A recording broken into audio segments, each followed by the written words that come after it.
Hello नमस्कार, welcome to inculcate learning. Sheldon की personality theory काफ़ी इंपॉर्टेंट हो जाती है जब क्वेश्चंस की बात आती है। और कई बार जो है इनके जो न्यूमेरिकल टाइप बोल लीजिए या जो फैक्चुअल क्वेश्चंस हैं वो ज़्यादा पूछ लिए जाते हैं। दिस इज प्रेजेंटेड बाय मी रवीना। अगर आपको वीडियोस इन्फॉर्मेटिव लग रही हैं तो आप लाइक शेयर और सब्सक्राइब जो है इनकलकेट लर्निंग को कर सकते हैं। ज़्यादा एक्सप्लेनेशन हम इसमें नहीं करेंगे क्योंकि जो पर्सनैलिटी की सारी थियोरीज हमने पढ़ी थी उनमें हम जो है ऑलरेडी एक्सप्लेनेशन कर चुके हैं। एक दो चीज़ वहां रह गई थी वो मैं आपको इस वीडियो में इंक्लूड कर दूंगी। शेल्डन ने जो है ह्यूमन पर्सनालिटी को 3 टाइप में डिवाइड किया है और किसके बेसिस पे? फिजिकल स्ट्रक्चर, जिसको कई बार सोमेटिक टाइप या सोमेटिक स्ट्रक्चर भी बोल दिया जाता है, या फिर उसके साथ साथ टेम्परामेंटल कैरेक्टरिस्टिक्स जो है वो इन्होंने अटैच कर दी। टाइप थियरिस्ट है क्योंकि टाइप और ट्रेट दो थियरीज हमने पढ़ी हैं, तो ये टाइप थियरी इन्होंने दी है तो इसलिए इनको टाइप थियरिस्ट बोला जाता है। पर्सनैलिटी की टाइप की बात करें तो एंडोमॉर्फिक, मेसोमॉर्फिक, एक्टोमॉर्फिक, ये 3 टाइप इन्होंने दिए हैं।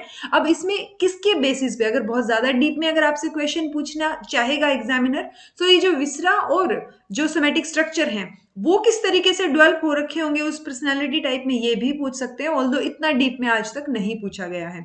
ये वो पर्सनालिटी की कैरेक्टरिस्टिक्स या जो टेम्परामेंटल कैरेक्टरिस्टिक्स हम बोल रहे थे वो यहाँ पे ये है कि क्या किस तरीके की पर्सनालिटी इनके बेसिस पे वो बताना चाह रहे हैं।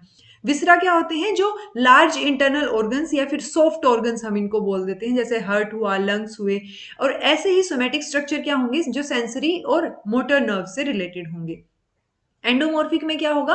विस्टा जो है वो हाईली डेवलप होगा, somatic structure weekly develop. Mesomorphic में बैलेंस्ड होंगी चीजें, और एक्टोमॉर्फिक में ये जो है अनडेवलप्ड होगा और ये वीक होंगे। अब इनमें ये कैरेक्टरिस्टिक्स आपको ध्यान रखनी है कि एंडोमॉर्फिक जो होगा वो इजी गोइंग, सोशलेबल या अफेक्शनेट, यानी जो अच्छे से बातचीत कर सके उसको हम बोल सकते हैं।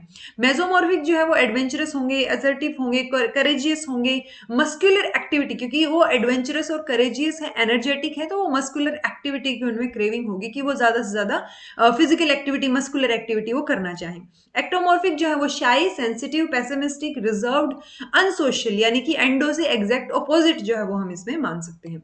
जो सबसे इंपॉर्टेंट चीज है जिससे रिलेटेड क्वेश्चन जो है वो पूछा गया है वो क्या है कि शेल्डन ने जो है वो एक बुक है उनकी, एटलस ऑफ मैन, उसमें उन्होंने बॉडी टाइप्स के लिए एक स्केल जो है, रेंज जो है 1 से 7 तक की, वो डिवाइड किया उसको 3 टाइप में, जिसको हम क्या बोलते हैं? सोमेटोटाइप्स। और ये सोमेटोटाइप्स क्या है? प्योर एंडोमॉर्फ, मेसोमॉर्फ और एक्टोमॉर्फ। ये आप इसी से याद रख सकते हैं, एंडोमॉर्फिक से, मेसोमॉर्फिक और एक्टोमॉर्फिक से। तो जो एंडोमॉर्फ है उसमें क्या है? 711, ये नंबर आपको याद रखना है। ये स्कोर है उनके अकॉर्डिंग, फिजिक के अकॉर्डिंग, शेल्डन के अकॉर्डिंग, ठीक है। सो मेसोमॉर्फिक में 171, एक्टोमॉर्फिक में 117। तो आपको ये तो याद ही होगा कि पहले एंडो, मेसो और एक्टो, उसी की बेसिस पे आप 7 जो नंबर है उसको शिफ्ट करते जाएंगे। 7 सबसे शुरू में है तो एंडोमॉर्फ है, बीच में है तो मेसोमॉर्फ है, और एक्टोमॉर्फ है तो लास्ट में है। क्वेश्चन जो है वो एचटेट 2020 में पूछा गया था। What is the ranking ratio given by Sheldon for predominant endomorph person according to physique? तो फिजिक के अकॉर्डिंग 3 टाइप से ये जो एंडोमॉर्फ पर्सन, एक्टोमॉर्फ और मेसोमॉर्फ ये हैं। अब इनका ये क्वेश्चन का आंसर क्या हो जाएगा? क्योंकि हमने बोला एंडोमॉर्फ शुरू में है तो बी जो है वो इसका आंसर हो जाएगा, सबसे पहले वाला जो हमने अभी अभी यहाँ पे किया था, 711। सो ये बी जो है इसका आंसर हो जाएगा। This was all about today. Thank you so much for watching.